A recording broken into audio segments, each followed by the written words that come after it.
ठीक है, तो इसको यहाँ पे मैं मिटा देता हूँ। अब अगर आप चाहो तो सिर्फ एक पैरामीटर ही नहीं बल्कि आप मल्टीपल पैरामीटर्स भी पास करा सकते हो। लाइक अगर मैं यहाँ पे एक फंक्शन बनाता हूँ इंटीजर का और मैं कहता हूँ गेट सम। ठीक है, मैंने एक फंक्शन बनाया अपना और उसको नाम दिया गेट सम का, और यहाँ पे मैं इंटीजर एक वेरिएबल बना देता हूँ ए, और एक इंटीजर वेरिएबल बना देता हूँ, सॉरी पैरामीटर बना देता हूँ बी।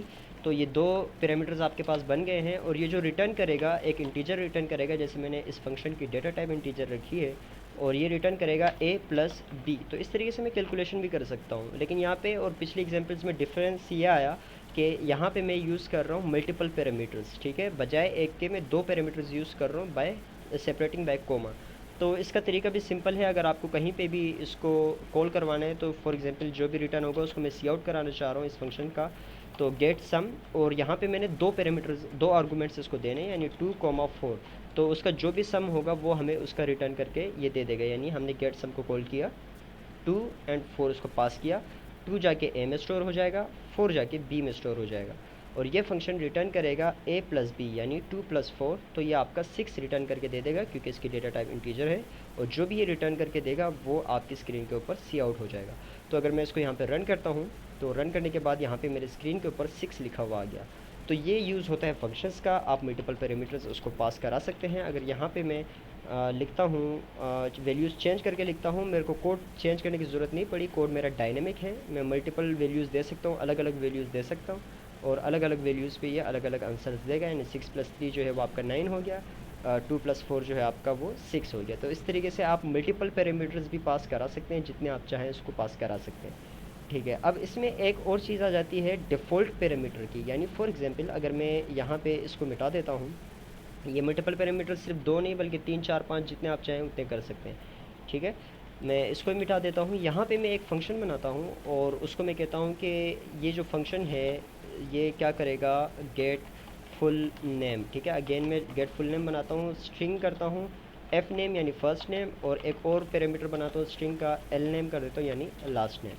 अब ये फंक्शन जो है ये दो पैरामीटर यानी दो आर्गूमेंट्स लेगा, और first name and last name, और ये जो सी आउट करेगा एफ नेम उसको कॉन्केटिनेट कर देगा, बीच में एक स्पेस डालेगा, और यहाँ पे जो है एल नेम कर देगा। यहाँ पे मैं न्यू लाइन भी ले लेता हूँ। तो इसका काम क्या होगा कि first name and last name जो है वो आपको स्पेस लगा के एक पूरा सेंटेंस बना के उसको सी आउट कर देगा यहाँ पे। तो यहाँ पे अगर हम इसको कॉल कराते हैं तो गेट फुल नेम सी आउट कराने की ज़रूरत नहीं है क्योंकि वो हम फंक्शन के अंदर कर रहे हैं। दो स्ट्रिंग पैरामीटर्स ले रहा है ये, तो स्ट्रिंग में मैं पहले देता हूँ सुलेमान, या फिर ठीक है सुलेमान एंड कोमा खान। तो इसका रिज़ल्ट आपको पता है कि सुलेमान स्पेस खान ये हमें सी आउट करके दे देगा, जो कि आप समझ गए होंगे। अब जो मैं आपको बताने वाला हूँ वो है डिफ़ॉल्ट पैरामीटर्स के डिफ़ॉल्ट पैरामीटर्स किस तरह से सेट किए जाते हैं। फॉर एग्जांपल यहाँ पे मैंने जो लास्ट नेम बनाया है उसको मैं इक्वल टू कर देता हूँ यहाँ पे खान के। ठीक है, अब हुआ क्या, हुआ ये कि यहाँ पे इस फंक्शन पे हमने जहाँ पे हम पैरामीटर बना रहे थे, इस फंक्शन को ही यहाँ पे जब हम पैरामीटर बना रहे थे वहीं पे हमने इसकी वैल्यू असाइन कर दी खान।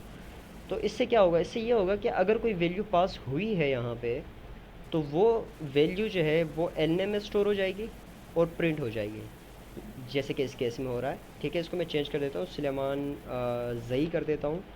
ठीक है, कुछ भी मैं जस्ट चेक करना चाह रहा हूँ, तो सुलेमान ज़ई कर दिया मैंने। अब क्या होगा कि जब हम सेकंड वैल्यू दे रहे हैं तो एल नेम में यही वैल्यू जाएगी जो हम दे रहे हैं। ठीक है, लेकिन अगर हम इसको इस तरीके से कॉल करते हैं, यहाँ पे मैं ये मिटा देता हूँ, ठीक है, और कोमा भी हटा देता हूँ, यहाँ पे मैं लिखता हूँ फराज।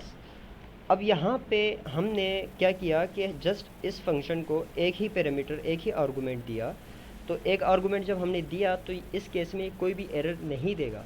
क्यों नहीं देगा, वो इसलिए नहीं देगा क्योंकि हमने इसको डिफ़ॉल्ट जो लास्ट नेम का वेरिएबल है हमने डिफ़ॉल्ट सेट किया हुआ है। मींस क्या, इसका मतलब ये हुआ कि अगर कोई पैरामीटर आता है सेकंड नंबर पे तो ठीक है उसको यूज़ कर लो, अगर नहीं आता है तो बाय डिफ़ॉल्ट आपने एल नेम में खान की वैल्यू स्टोर करानी है। ठीक है, फॉर एग्जांपल अगर फर्स्ट लाइन होगी तो ये सुलेमान ज़ई करेगा, खान को इग्नोर कर देगा क्योंकि सेकंड वैल्यू दी गई है यहाँ पे। ठीक है, सेकंड पैरामीटर जो है वो दिया गया है ज़ई, तो इसलिए एल नेम में ज़ई सेव होगा। लेकिन सेकंड केस में क्या हो रहा है कि जस्ट फर्स्ट नेम हम दे रहे हैं, यानी फर्स्ट पैरामीटर हम दे रहे हैं इसको यहाँ पे एफ नेम में दे रहे हैं, लास्ट कोई नहीं दे रहे हैं, तो इसलिए बाय डिफ़ॉल्ट ये जो है खान को यूज़ कर लेगा, क्योंकि हमने उसको बताया हुआ है कि डिफ़ॉल्ट पे बाय डिफ़ॉल्ट आपने खान की वैल्यू यूज़ करनी है। तो इसको अगर हम रन करते हैं यहाँ पे, तो ये देखें कि फ़र्स्ट कोई एरर नहीं आया सेकंड वाले पे, हालांकि दो पैरामीटर्स थे उसके, लेकिन हमने एक पैरामीटर पास किया फिर भी इससे काम कर दिया, क्योंकि डिफ़ॉल्ट पे हमने खान सेट किया हुआ था। तो सुलेमान ज़ई आ गया, सेकंड वाले पे फराज खान आ गया। तो ये होते हैं डिफ़ॉल्ट पैरामीटर्स। आप डिफ़ॉल्ट कोई वैल्यू स्टोर करा सकते हो, कि अगर कोई यूज़र कोई वैल्यू नहीं देता तो डिफ़ॉल्ट आपने वो वाली वैल्यू यूज़ करनी है। ये हम कंपाइलर को बताते हैं इस तरीके से।